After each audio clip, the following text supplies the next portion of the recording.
দাওয়া TV, দুনিয়া ও আখিরাতের কল্যাণে। আসসালামু আলাইকুম ওয়া রাহমাতুল্লাহি ওয়া বারাকাতুহু। বিসমিল্লাহ, আলহামদুলিল্লাহ, ওয়াসসালাতু ওয়াসসালামু আলা রাসূলিল্লাহি ওয়া বা'দ।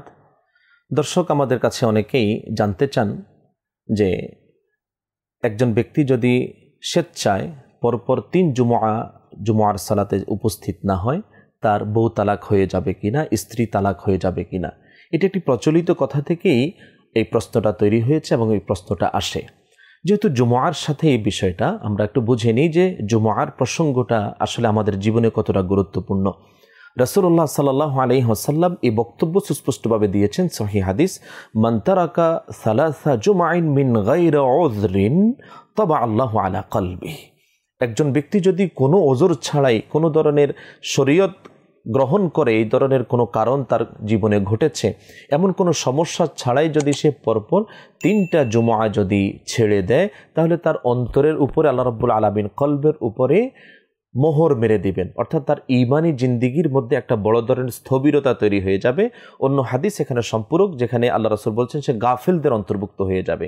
ঈমানদারি যে সিম্বলটা, এটা তার একেবারেই দুর্বল পজিশনে চলে যাবে।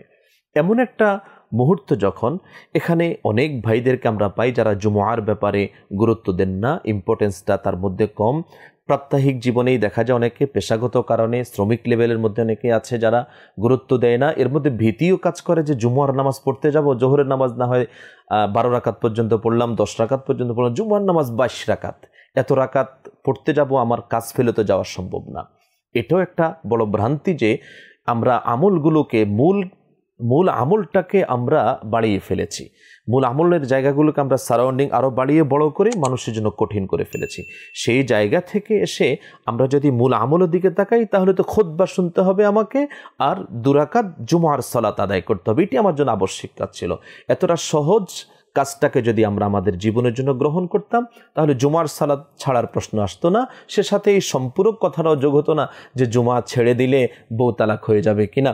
এটা আমাদের সমাজের একটা ব্যাধি, এটা আমাদের সমাজের একটা ব্যাধি যে মানুষের মধ্যে তালাকের ধারণাটাই সুস্পষ্ট না। সে কিভাবে কোন প্রক্রিয়া তালাক দিবে, কেন তালাক দিবে, এটা তার কাছে ক্লিয়ার না। সে কারণে এগুলোর সাথে আমরা গুলিয়ে ফেলছি।